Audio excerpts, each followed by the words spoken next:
Good morning बच्चे लोग।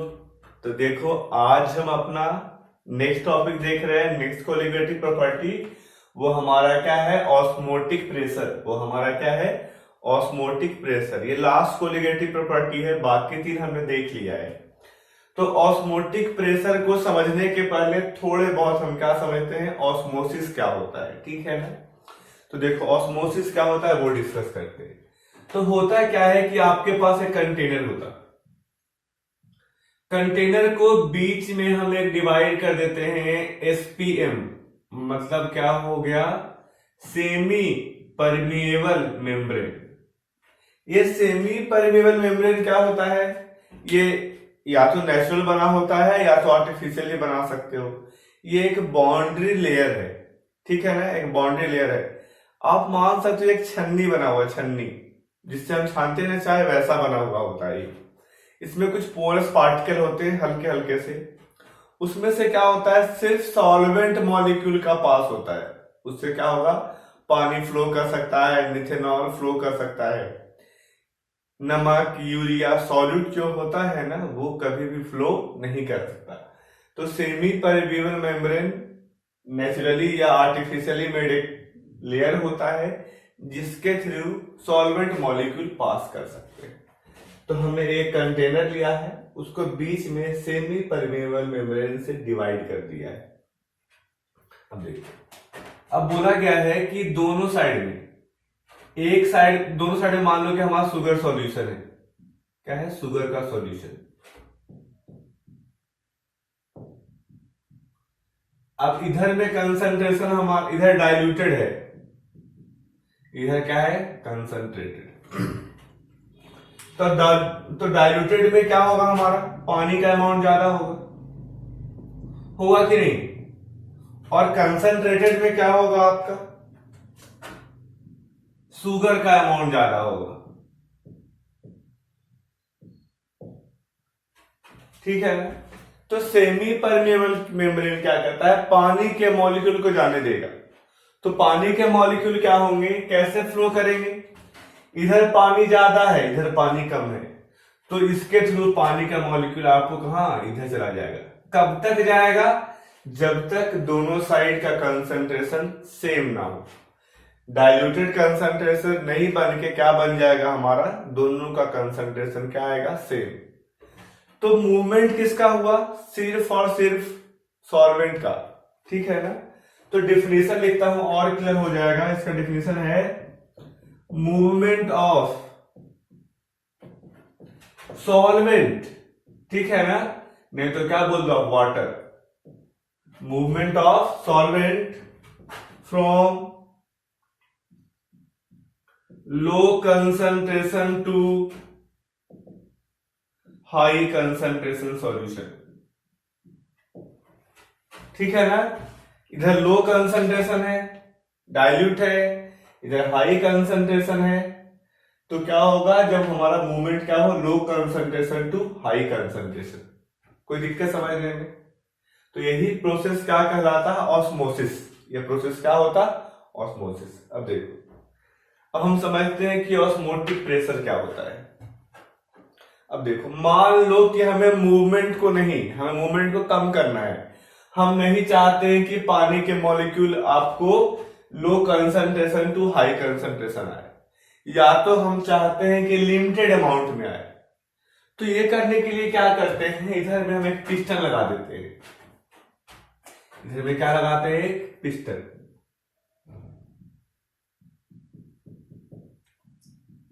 Piston कैसा होता है? सिरिंज देखा आपने ना, अब दबाओगे तो प्रेशर बढ़ जाएगा। सेम काम यहां पे करते हैं।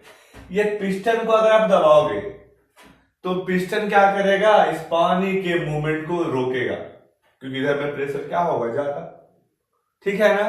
तो जितना आपने प्रेशर अप्लाई किया है वही क्या कहलाएगा? Osmotic pressure. तो ऑस्मोटिक प्रेशर क्या हुआ? Pressure applied to the stop of movement of solvent molecule, ठीक है ना। सॉल्वेंट मॉलिक्यूल के मूवमेंट को रोकने के लिए जो हम प्रेशर लगाते हैं वो क्या कहलाता है? Osmotic pressure.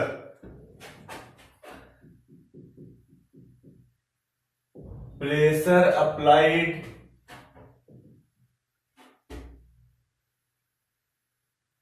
Against movement of solvent molecule. ठीक है ना, pressure applied against movement of solvent molecule, तो ये क्या कहलाता है, is known as osmotic pressure.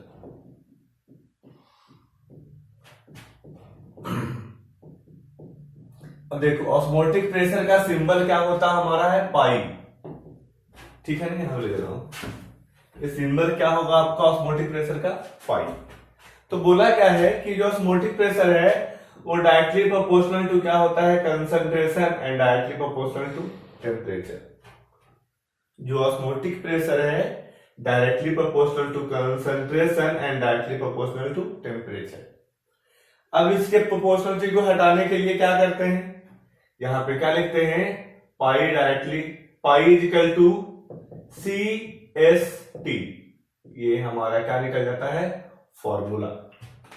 सी क्या हो गया है, कंसंट्रेशन, टी क्या हो गया है, टेम्परेचर, और एस क्या हो गया हमारा कांस्टेंट। ये जो कांस्टेंट होता है वो किसके इक्वल होता, वो तो क्या पढ़ा होगा, आर। ठीक है ना, आइडियल गैस इक्वेशन में पढ़ा होगा आपने, गैस कांस्टेंट। ये कांस्टेंट कौन सा होता है हमारा, गैस कांस्टेंट। देखो इसको थोड़ा सा हम सिंपल वे में सोल्व करते हैं, इसको हम कंपेयर करते हैं आइडियल गैस से। आइडियल गैस क्या होता है हमारा, PV is equal to NRT. ठीक है ना, यहां पे देखो कंसंट्रेशन को आप क्या लिख सकते हो, number of moles upon volume लिख सकते हैं। कंसंट्रेशन को क्या लिखेंगे, number of moles upon volume, और एस लिख लो और टी लिख लो। ठीक है ना, वी को इधर लेके चले जाओ तो क्या मिल जाएगा, pi V N into S into, देखो यहां पे क्या मिल गया है, PV is equal to N R T, यहां पे pi into V is equal to N dot S dot T. सब कुछ सेम है कि नहीं, तो देखो यहां पे आर की वैल्यू आपको कौन सी लेनी है, सोच के बताइए आप। आर की हमारे पास कौन सी वैल्यू होती है, देखिए ये प्रेशर हमेशा क्या होगा एटीएम में, वॉल्यूम क्या होगा लीटर में। तो ऐसे केस में हमारा क्या होगा बताइए, आर की वैल्यू क्या लोगे आप, 1/12 ले लेना, या इसी को आप क्या बोलते हो 0.082। 1/12 लेने से कैलकुलेशन बहुत ही आसान रहता है, दोनों वैल्यू सेम है हमारा। और इसका यूनिट निकाल लेते हैं, यूनिट क्या होगा, एटीएम लीटर इधर में है, मोल और टेम्परेचर डिनोमिनेटर में आ जाएगा, तो क्या बोलोगे ATM litre mole inverse kelvin inverse. तो कहीं ना कहीं ये जो प्रेशर है, ये जो गैस है, ये हमने किसके लिए फॉलो करवाया, लिक्विड के लिए फॉलो करवाया है।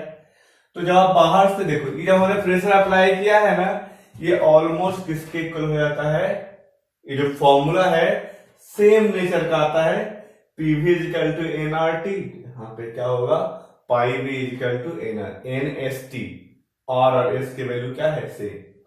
टेम्परेचर ये एब्सोल्यूट वैल्यू है, तो हमेशा कहां लेना है, केल्विन में। बताया था ना कि चेंज इन टेम्परेचर जो होता है आप उसको डिफरेंट डिफरेंट यूनिट में, केल्विन में भी ले सकते हो सेम आएगा, और डिग्री सेल्सियस में भी सेम आएगा, लेकिन जहां भी आपको एब्सोल्यूट टेम्परेचर की बात करनी हो वो हमेशा कहां लेंगे, केल्विन। नोट कर लीजिए, और इसी के बेसिस पे हम 4-5 आसान आसान क्वेश्चन करते हैं।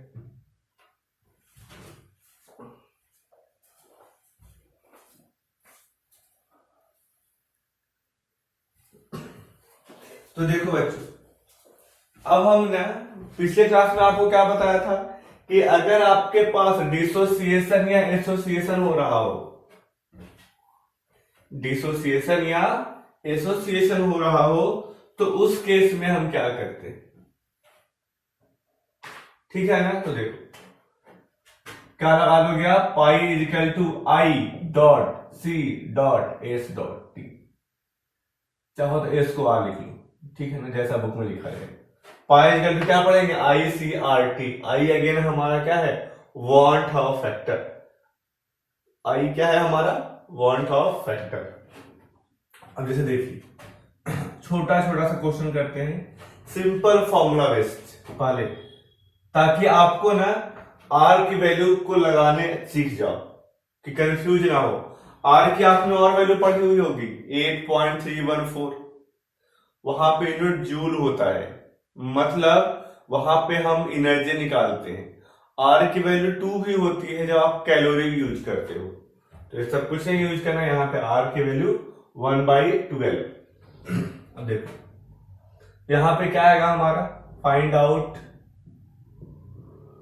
Osmotic pressure of A 0.3 molar urea solution at 300 kelvin. बस छोटा सा क्वेश्चन। अब देखो यूरिया डिसोसिएट होगा नहीं होगा, तो आई की वैल्यू क्या ले लेंगे 1, पाई इक्वल टू ICRT, आई की वैल्यू 1। कंसंट्रेशन पता है हमें 0.3 मोलर डायरेक्ट दे दिया गया है, आर की वैल्यू 1/12 और टेम्परेचर की वैल्यू 300। सोल्व कर लेना, ठीक है ना।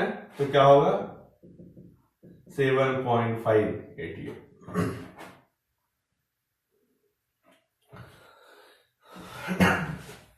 तो पहले आपको सिंपल कंपेयर करना है, फिर धीरे धीरे देखो।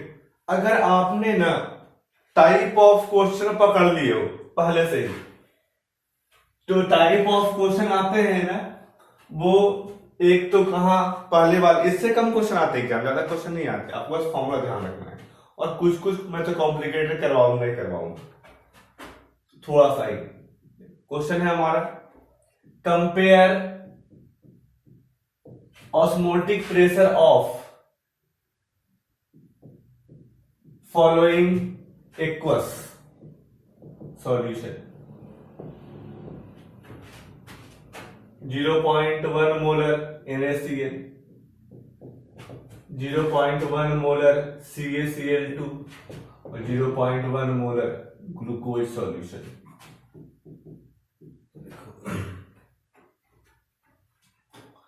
अब देखो, अब हम फॉर्मूला क्या लगा देंगे, पाई इक्वल टू I.CRT। टेम्परेचर भी डाल दो एट 300 केल्विन। तो देखिए हर एक गैस के लिए हमारा टेम्परेचर की वैल्यू सेम, सॉरी हर एक ये सॉल्यूशन के लिए आर की वैल्यू सेम, और हमने यहां पे सबका कंसंट्रेशन सेम दे दिया है। तो आप क्या बोल सकते हो, पाई डायरेक्टली प्रोपोर्शनल टू I.C। जब कंसंट्रेशन सेम है तो क्या होगा, पाई डायरेक्टली प्रोपोर्शनल टू I। मैं थोड़ा सा और मॉडिफाई करता हूं, ठीक है ना। इसको कर लेता हूं मैं 0.05 और इसको कर लेता हूं मैं 0.2। हर एक के लिए वैल्यू डिफरेंट आ गई। तो pi directly proportional to I.C, NaCl के लिए I की वैल्यू कितनी 2, कंसंट्रेशन 0.2, CaCl2 के लिए I की वैल्यू कितनी 2 1 3 ना, और 0.1 into 1 तो क्या होगा 0.4, 0.15 और 0.1। तो सबसे बड़ी वैल्यू कौन सी आ गई, A वाला, B वाला और C वाला। तो ऑस्मोटिक प्रेशर का ऑर्डर क्या होगा A, B और C। समझे कि नहीं, ऑस्मोटिक प्रेशर का ऑर्डर क्या होगा A, B, C। तो देखो हमने किन किन चीजों का ऑर्डर पढ़ा है, बॉइलिंग पॉइंट और फ्रीजिंग पॉइंट का ऑर्डर दोनों रिवर्स होता है। चेक करना, पिछले क्लास में करवाया था कि बॉइलिंग पॉइंट और फ्रीजिंग पॉइंट का ऑर्डर रिवर्स होगा। अगर सॉल्यूशन सेम है तो जो बॉइलिंग पॉइंट का ऑर्डर होगा उसका रिवर्स किसका होगा, ऑर्डर होगा फ्रीजिंग पॉइंट का, है कि नहीं। दोनों आपस में रिवर्स, मतलब अगर बॉइलिंग पॉइंट बढ़ेगा तो फ्रीजिंग पॉइंट कम होगा, ठीक है ना। अभी हमने क्या देखा कि ऑस्मोटिक प्रेशर क्या होगा, बॉइलिंग पॉइंट जैसा फॉलो करता है, देखना I.C के डायरेक्टली होता है। तो बॉइलिंग पॉइंट का ऑर्डर और ऑस्मोटिक प्रेशर का ऑर्डर क्या होता है, सेम। और फ्रीजिंग पॉइंट और RLVP का ऑर्डर क्या होता है, सेम। मतलब अगर सॉल्यूशन सेम हो, ठीक है ना, तो I के बढ़ने से या I डॉट सी के बढ़ने से, यहां पे लिख देता हूं मैं I डॉट सी, मतलब I डॉट सी के बढ़ने पे बॉइलिंग पॉइंट बढ़ जाएगा और ऑस्मोटिक प्रेशर बढ़ जाएगा, ठीक है ना। और I डॉट सी के या I डॉट एम, सी मतलब कंसंट्रेशन, मोलरिटी भी कंसंट्रेशन है, मोलरिटी भी कंसंट्रेशन है। तो अगर I डॉट सी की वैल्यू बढ़ गई है तो फ्रीजिंग पॉइंट और नहीं यार RLVP नहीं, वेपर प्रेशर, सिर्फ वेपर प्रेशर, ठीक है ना। वेपर प्रेशर क्या होता है, डिक्रीज। कैसे होता है मैं जल्दी से एक्सप्लेन कर देता हूं, कि पहले मैंने एक्सप्लेन नहीं किया था क्योंकि एक साथ ज्यादा कॉन्सेप्ट हो जाता आपको। तो देखो RLVP का फॉर्मूला क्या होता है हमारा, बताओ। P0 minus PS upon P0 equal to I dot mole fraction, यही होता है। तो अगर आपने I की वैल्यू बढ़ा दी तो ये पूरा टर्म का वैल्यू क्या होगा, बढ़ जाएगा, होगा कि नहीं होगा, बताओ। तो RLVP का वैल्यू बढ़ जाएगा, लेकिन हमें क्या निकालना है, प्रेशर ऑफ सॉल्यूशन। तो प्रेशर ऑफ सॉल्यूशन के लिए क्या करोगे, ये आपको साइड चेंज करेगा और ये वाला इधर आ जाएगा, तो ओवरऑल प्रेशर में माइनस हो जाएगा हमारा प्रेशर ऑफ सॉल्यूशन का। तो आपको ध्यान क्या रखना है, सिंपल, 4 कोलिगेटिव प्रॉपर्टी है ना, तो देखना पहला और तीसरा सेम तरीके से फॉलो करता है। I के बढ़ने से प्रेशर कम हो जाएगा, फ्रीजिंग पॉइंट कम होगा। सेकेंड और फोर्थ सेम तरीके से फॉलो करता है, सेकेंड और फोर्थ सेम तरीके से फॉलो करता है। मतलब I डॉट सी के बढ़ने से बॉइलिंग पॉइंट और ऑस्मोटिक प्रेशर बढ़ जाएगा। मैं एक क्वेश्चन जो है वो पूरा एक्सप्लेन किया हुआ चैट सेक्शन में भेज दूंगा, या तो मैं सोच रहा हूं कि एक व्हाट्सएप ग्रुप बना दूं, बनाऊंगा नहीं, जो आदर्श सर का बना हुआ है उसे भी मैं अपडेट कर दूं, ठीक है। तो इसके अपडेट आपको मिल जाएंगे। ट्रेंड ध्यान रहेगा ना, पहला और तीसरा I के बढ़ने से कम होता है, दूसरा और चौथा I के बढ़ने से वो बढ़ जाता है। नहीं तो थोड़ा सा सोचना, आप और क्लियर हो जाएगा। आसानी तो टॉपिक है ये सब, हल्का सा सोच लिया, विजुअलाइज कर लिया तो काम बन जाएगा। नेक्स्ट क्वेश्चन बोला गया है कि हम क्या कर रहे हैं, 6 ग्राम यूरिया, 80 ग्राम ग्लूकोज, 342 होता है, 34.2 gram sucrose are mixed in a 500 ml container. 6 gram urea, 18 gram glucose and 30.2 gram of sucrose mixed in a 500 ml container at 300 Kelvin. Find out OP, osmotic pressure. देखिए अब देखो, न urea mix होने वाला है, न ग्लूकोज न sucrose, ये तीनों आपस में मिक्स नहीं होंगे। तो जब आप कंसंट्रेशन निकालोगे तो हर एक का मोल ऐड हो जाएगा। कंसंट्रेशन निकालते कैसे हो, number of mole upon volume. मतलब अगर रिएक्ट नहीं कर रहा है तो क्या लिखोगे, total mole upon volume.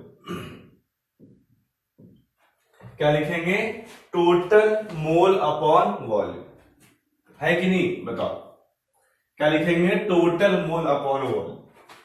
Total mole निकाल सकते हो क्या, यूरिया का मोलर मास 60, ग्लूकोज का मोलर मास 180 और सुक्रोज का मोलर मास 342। ऐसा ही दिया हूं कि हर एक का देखना। तो इसका मोल कैसे निकालेंगे, मास बाय मोलर मास, 6/60 0.1 मोल, ये भी 0.1 मोल और ये भी 0.1 मोल। तो टोटल मोल कितने हो गए 0.3 मोल और वॉल्यूम कितना है 500 ml। ठीक है ना, कोई दिक्कत। और वॉल्यूम आपको हमेशा कहां लेना है लीटर में, तो लीटर में लेने के लिए क्या कर सकते हो मल्टीप्लाई बाई 1000। मोलरिटी ऐसे निकालते हैं ना, number of moles upon volume, अगर वॉल्यूम मिलीलीटर में तो मल्टीप्लाई 1000 से, तो कितना हो गया 0.6। तो बस फॉर्मूला पुट कर लो, पाई इजिकल टू 0.6 और आई की वैल्यू हर एक के लिए 1, डिसोसिएट होने से कोई मतलब ही नहीं है उसे। आर की वैल्यू 1/12 इंटू 300।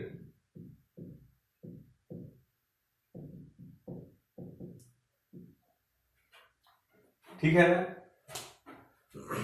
तो देखो इसमें ना कभी भी टेम्परेचर कुछ भी दिया हुआ सोल्व कर लोगे, आर की वैल्यू फिक्स है, तो जो क्वेश्चन जो मॉडिफाई होंगे, ठीक है ना, हर एक क्वेश्चन का मॉडिफाई होने का बेस क्या होगा ओनली कंसंट्रेशन।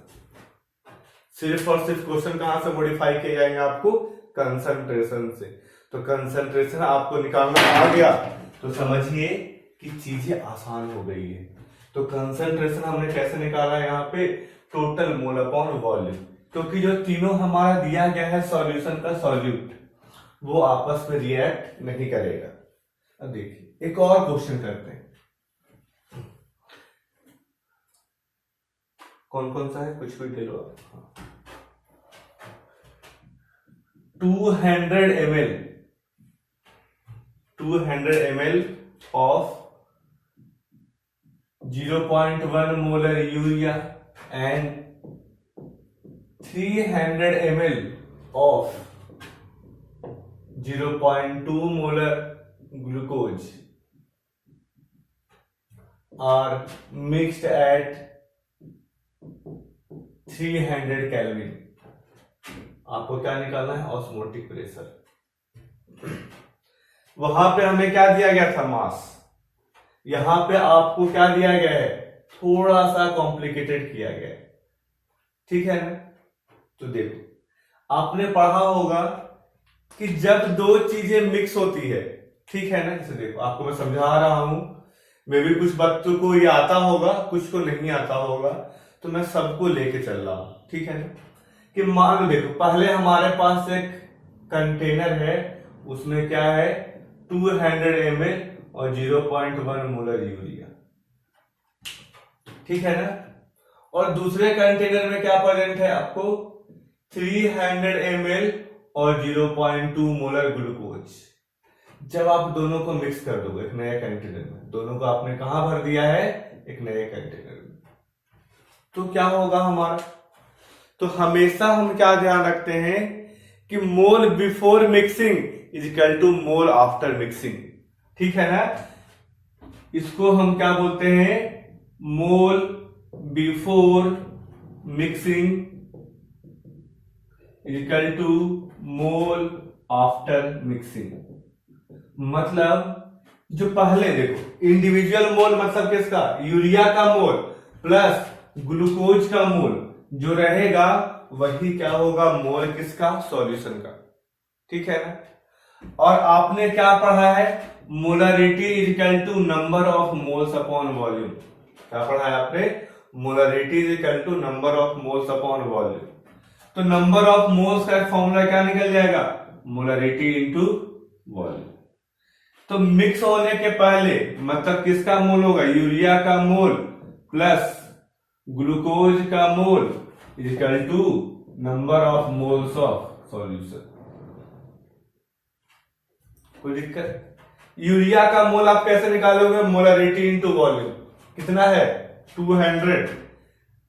मतलब देखो और मान लो कि इसका आप क्या लिखोगे पहले का मोलरिटी m1 पहले का वॉल्यूम v1, तो क्या लिखोगे m1 v1, दूसरे का m2 v2। ठीक है ना। पहले का जो मोल आएगा देखो इसका क्या होगा m1 v1, मान लो इसका मोलरिटी m1 v1, इसकी मोलरिटी m2 v2। तो जब आप मिक्स कर दोगे तो मिक्स करने पर टोटल वॉल्यूम क्या होगा v1 प्लस v2। एक 200 ml का एक सॉल्यूशन है, एक 300 ml का सॉल्यूशन है। जब दोनों को मिला दोगे तो कितना हो जाएगा? 500 ml का। तो जो फाइनल सॉल्यूशन है उसका कंसंट्रेशन कितना हो जाएगा? 500 ml। मतलब मान लो हमें निकालना क्या है कि जो फाइनल सॉल्यूशन आएगा उसका कंसंट्रेशन क्या होगा। तो मान लो उसके मोलरिटी m फाइनल और वॉल्यूम क्या होगा? V1 प्लस V2 है कि नहीं? जब मिक्स कर दोगे तो टोटल वॉल्यूम क्या होगा? V1 plus V2। ठीक है ना? तो आपको फाइनल मोलरिटी का फॉर्मूला क्या बन जाएगा यहां से? m फाइनल तो क्या होगा? M1V1 प्लस M2V2 अपॉन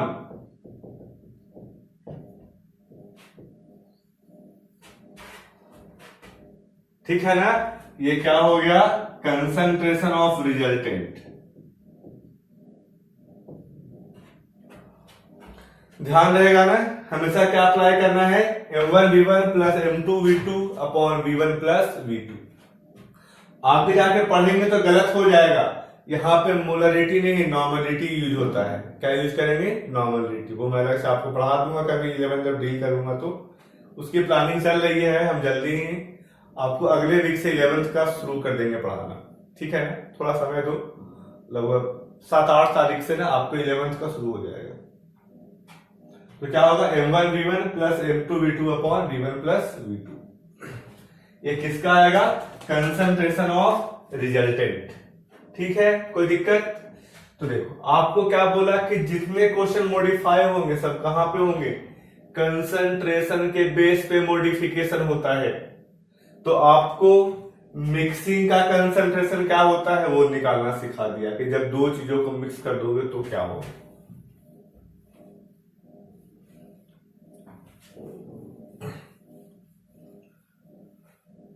तो देखो यहां पे आप क्या लिखोगे? ये देखो कंसंट्रेशन ऑफ कहा यहां पे है ना। देखो तो देखो एम फाइनल कैसे निकालेंगे? M1 की वैल्यू कितनी? 0.1 मोलर। वॉल्यूम की वैल्यू कितनी? 200 ml। दूसरे वाले केस में M2 की वैल्यू कितनी? 0.2 और ये कितना? 300 अपॉन टोटल वॉल्यूम कितना? 500 है कि टोटल वॉल्यूम 500 ना। पहले का 200 दूसरे का 300। सोल्व कर लो आप, क्या मिलेगा? 20 प्लस 60 अपॉन, सही है ना? तो क्या होगा? 80 अपॉन 500 तो क्या होगा? 8/50 मोलर। तो बस सोल्व कर लो। पाई इक्वल टू आई की वैल्यू 1 क्योंकि कोई भी डिसोसिएट नहीं होगा, और सी की वैल्यू 8/50, आर की वैल्यू 1/12 और टेम्परेचर 300। तो कितना हो जाएगा हमारा? 4 atm। आसान है कि नहीं बताओ? ये सब ये टॉपिक ना, ये चैप्टर ये बहुत ही आसान है। आपको बस अच्छे से टाइप ऑफ क्वेश्चन कवर कर लेने, तो अच्छे से आप नोट कर लो।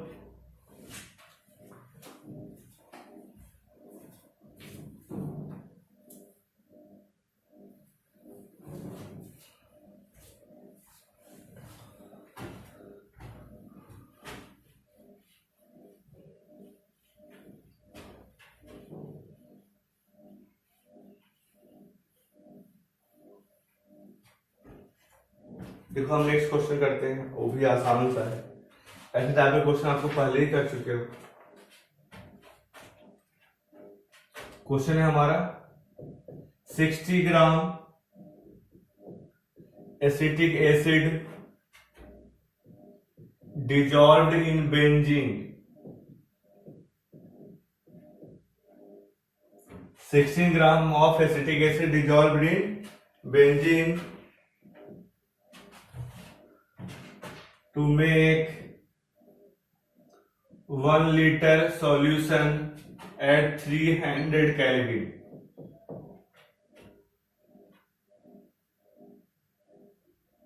At osmotic pressure 1.6 atm. Find out alpha, degree of dissociation. Assume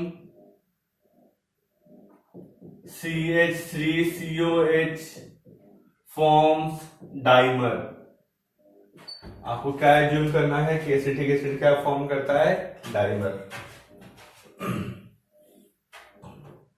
ठीक है ना। तो देखो, सोचो आप कैसे कैसे सॉल्व कर सकते हैं। देखिए यहां पे हम क्या करेंगे, अब देखो अल्फा फाइंड आउट करना है, मतलब अल्फा किससे लिंक्ड होता है, आई से। हमें पता है कि एसिटिक एसिड एक वीक एसिड है, ये डिसोसिएट होगा तो उसके आई की वैल्यू चेंज हो जाएगी, है कि नहीं। तो जब भी आपको अल्फा निकालना हो, पहले क्या निकालोगे, आई। तो फॉर्मूला क्या निकाल लो, pi is equal to I dot C dot R T, है कि नहीं। हमारा पाई की वैल्यू कितनी, 1.6 एटीएम। आई की वैल्यू ले लो। कंसंट्रेशन की वैल्यू कैसे निकालोगे, number of moles upon volume. तो मास कितना दिया गया है, 16 ग्राम। तो मास से मोल कैसे निकालोगे, mass by molar mass. Acetic acid का मोलर मास 60, वही ना, 12 12 16 इंटू 2 32 प्लस 12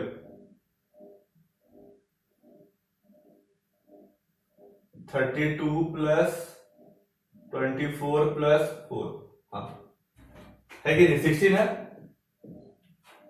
ये हमारा क्या हो गया, number of moles, mass by molar mass. और हमारा वॉल्यूम कितना है, यही होता है number of moles upon volume, 1 litre. R की वैल्यू 1/12 और 325। तो क्या आ जाएगा यहाँ पे, आई की वैल्यू क्या आ जाएगी, 1.6 इंटू 16 अपॉन, ये देखो 0.1 हो गया। सही है ना, कहीं मिस्टेक तो नहीं कर रहे आप, पेपर कैलकुलेशन देखते भी चलना। तो क्या मिल जाएगा, तो 1.2/5, तो क्या सही है ना, हाँ। तो वैल्यू कितनी हो जाएगी, 0.24, ठीक है ना। तो आई की वैल्यू कितनी आ गई, 0.24। आई का फॉर्मूला क्या बताया था, 1 plus n minus 1 into alpha. और यहां पे n की वैल्यू क्या होगी, क्या बताया था कि डायमर बनने पे क्या होता है, कि डायमर बनने का मतलब 2a से क्या बन गया है, A2, मतलब 2 mole of A will form 1 mole of A2। तो 2 मोल से 1 मोल बन रहा है, तो 1 मोल से कितना बनेगा, 1/2। तो n की वैल्यू कितनी, 1/2। तो क्या आएगा, 1 प्लस, ये वैल्यू कितनी, 0.24, 1 प्लस 1/2 माइनस 1 इंटू अल्फा। तो इसको इधर भेज दो, तो क्या मिल जाएगा, 0.76, और क्या मिल जाएगा इधर, सही है ना, माइनस 0.76 माइनस 0.5 इंटू अल्फा। तो अल्फा की वैल्यू क्या हो जाएगी, 0.76 अपॉन 0.5, है कि नहीं हमारा।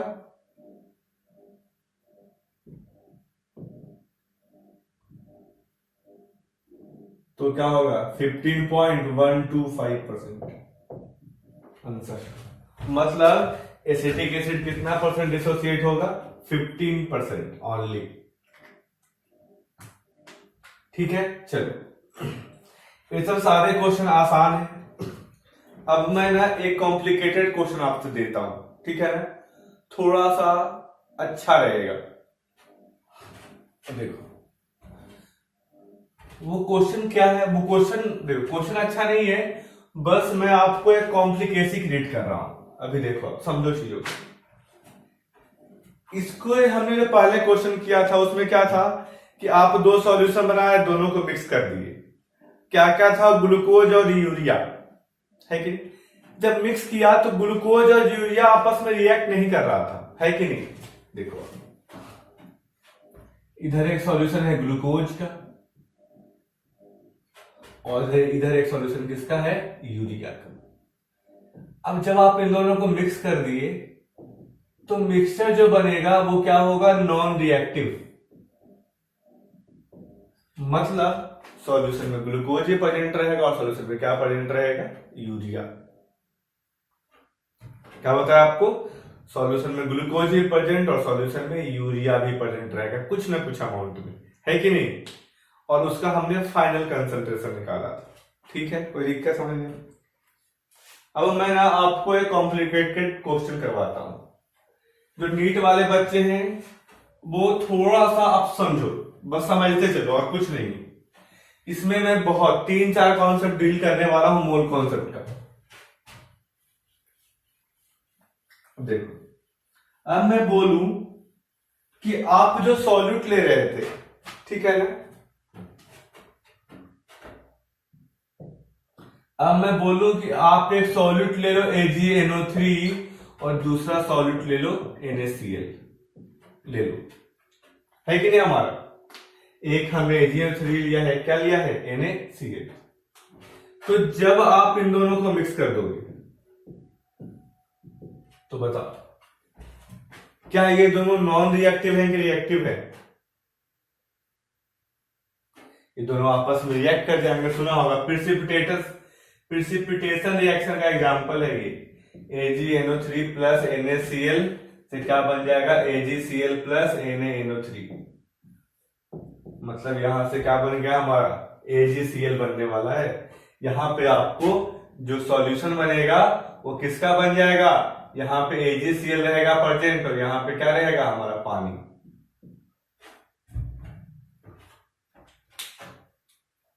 बताओ, समझने में कोई दिक्कत?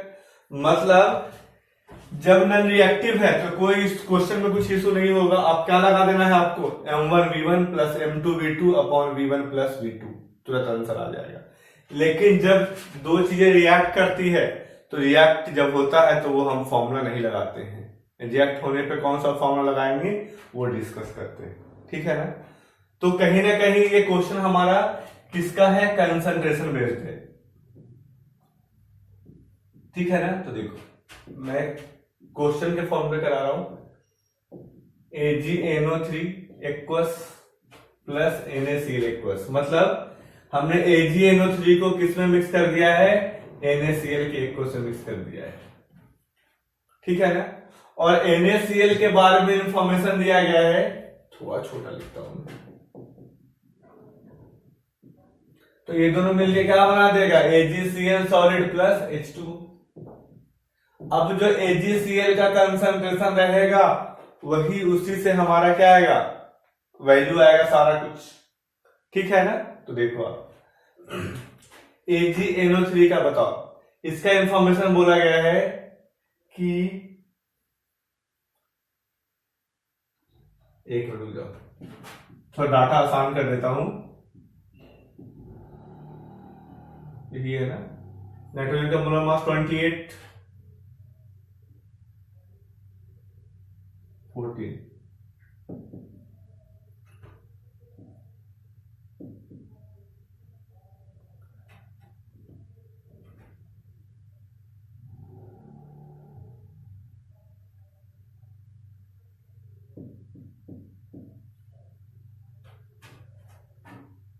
देखो इसका बोला गया है कि परसेंटेज W/W है 85%।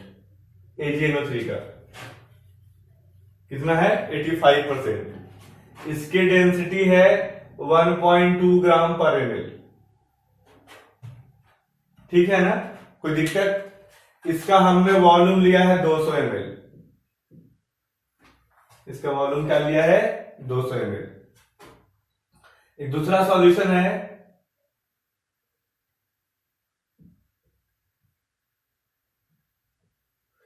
यह है हमारा, इसका बोला गया है कि वॉल्यूम है 300 ml।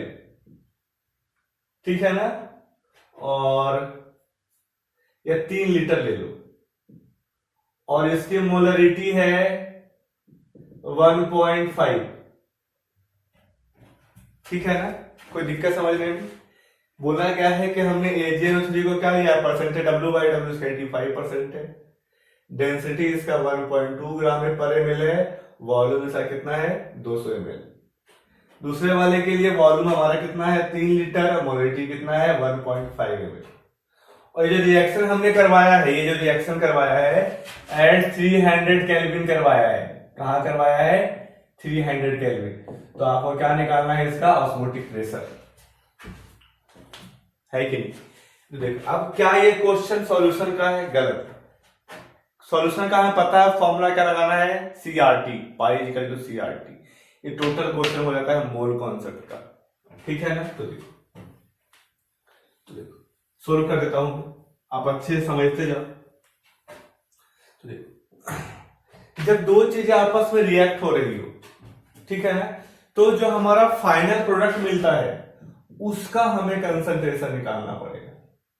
और फाइनल प्रोडक्ट के बारे में इंफॉर्मेशन कब कौन देता है? Limiting reagent. फाइनल प्रोडक्ट के बारे में इंफॉर्मेशन कौन देगा? Limiting reagent. तो देखिए, तो ऐसे क्वेश्चन को सोल्व करने के लिए पहले दोनों का मोल निकाल लो। इसके मोल का फॉर्मूला क्या आएगा? मोलरिटी टू वॉल्यूम M1V1, तो कितना आ जाएगा? 3 इंटू 1.5, 4.5 मोल। NaCl कितने मोल है? 4.5 मोल। AgNO3 का मोल कैसे निकालेंगे? तो देखो, इन दोनों की हेल्प से आपको निकालना सिखाया था मोलरिटी, अगर याद हो तो। मोलरिटी का फॉर्मूला क्या था? Percentage W by W into density upon 10 into molar mass of solid. तो कितना निकल जाएगा? 85% है ना?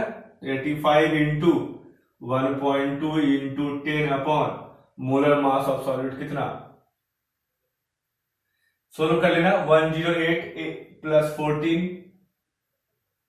है कि नहीं? प्लस 48, ये सोल्व करके आ जाएगा आपको 170 टू 0.6।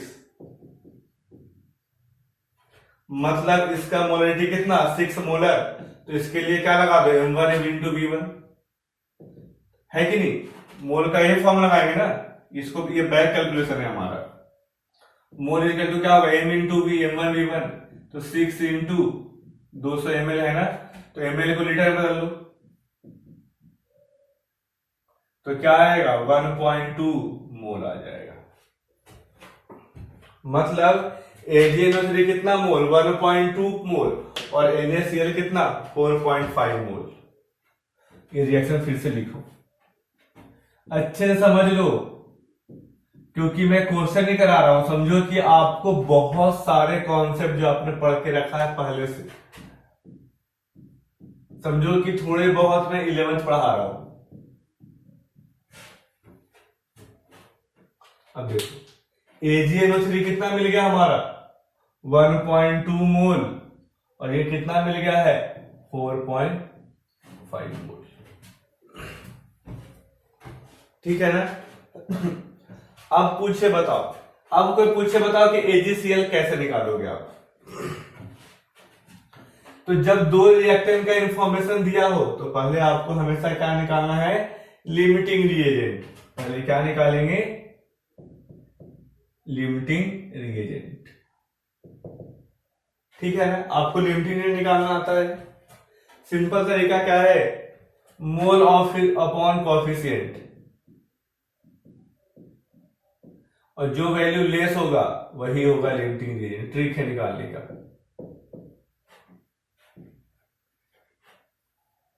मोल अपॉन कोएफिशिएंट, देखो इसका मोल कितना? 1.2 बाई 1, कितना? 1.2। इसका मोल कितना? 4.5 बाई 1, तो कितना हो गया? 4.1। जो वैल्यू छोटी रहेगी वही क्या होगा? Limiting reagent. जो वैल्यू छोटी वही क्या होगा? Limiting reagent. तो AgNO3 क्या है? Limiting reagent. मतलब ये डिसाइड करेगा कि AgCl कितना बनेगा, ये डिसाइड करेगा कि AgCl कितना बनेगा, ठीक है? तो AgCl के बारे में कैसे निकालोगे आप? तो मतलब ये अगर 1.2 मोल है तो ये भी कितना मोल हो जाएगा? 1.2 मोल। तो number of mole of AgCl क्या होगा? 1.2 मोल। हमें क्या निकालना है? AgCl का कंसंट्रेशन। कैसे निकालेंगे? Mole upon volume. तो ये 1.2 मोल हो गया, और टोटल वॉल्यूम कितना? एक वॉल्यूम 200 ml, दूसरा वॉल्यूम कितना? 3 लीटर। तो दोनों को मिला दो तो कितना हो जाएगा? 3.2 लीटर। तो बाकी सोल्व कर लो। तो क्या हो गया? 3/8 मोलर। तो पाई इज इक्वल टू क्या लगा दोगे? I dot C dot R dot T। हमें फाइनल क्या बना, AgCl है कि नहीं।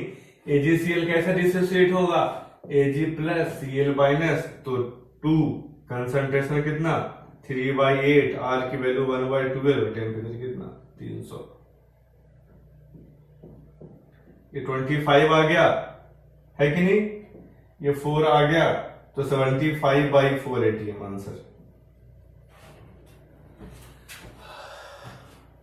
है कि नहीं। तो देखो ये क्वेश्चन में फिर से आपको एक्सप्लेन कर देता हूं।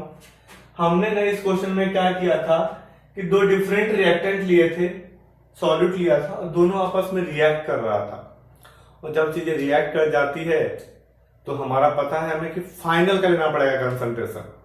तो फाइनल में क्या बन जाएगा, AgCl का हम क्या निकाले, कंसंट्रेशन। पहले दोनों का मोल निकाल लिए, मोल निकालने के लिए अलग फॉर्मूला लग गया हमारा, एक कॉन्सेप्ट यहाँ पे आ गया। क्या फॉर्मूला लग गया हमारा, एक के लिए M1V1, दूसरा के लिए पहले मोलरिटी निकाला, फिर क्या निकाला M1V1, दोनों का मोल निकल गया। और जैसे ही दोनों का मोल निकल गया तो जब हमें प्रोडक्ट पाना हो तो क्या निकालेंगे, लिमिटिंग रिएजेंट। तो लिमिटिंग रिएजेंट निकालने का ट्रिक क्या बताया, मोल अपॉन कोएफिशिएंट कर दो। इसके और भी क्वेश्चन कराऊंगा लिमिटिंग रिएजेंट के आपको, जब मोल कॉन्सेप्ट डील करूंगा। तो जिनको दिक्कत है वो मोल कॉन्सेप्ट का वेट कर, अभी कॉपी में बस भर लो, जो वैल्यू छोटी आ जाएगी वही क्या होगा, लिमिटिंग रिएजेंट। तो ये हमारा क्या आ जाएगा, नंबर ऑफ मोल्स निकल गया AgCl का, AgCl कंसंट्रेशन निकाल दिए और क्या लगा दी, पाई इक्वल टू ICRT। अब हम डील करते हैं, अगले क्लास में पढ़ेंगे, ठीक है। अगले क्लास में थोड़ा सा पढ़ाऊंगा इसका रिवर्स ऑस्मोसिस, और एक क्वेश्चन करा दूंगा आपको आइसोटोनिक सॉल्यूशन का। और फिर सबसे लास्ट क्लास में हम क्या डील करेंगे, हेनरी लॉ। आधे घंटे 35 मिनट 40 मिनट में ये चैप्टर खत्म हो जाएगा। चलो, तो आप क्वेश्चन नोट कर लो, कुछ होमवर्क होगा तो मैं आपको दे दूंगा, सॉल्व कर लीजिएगा। चलिए, बाय बाय।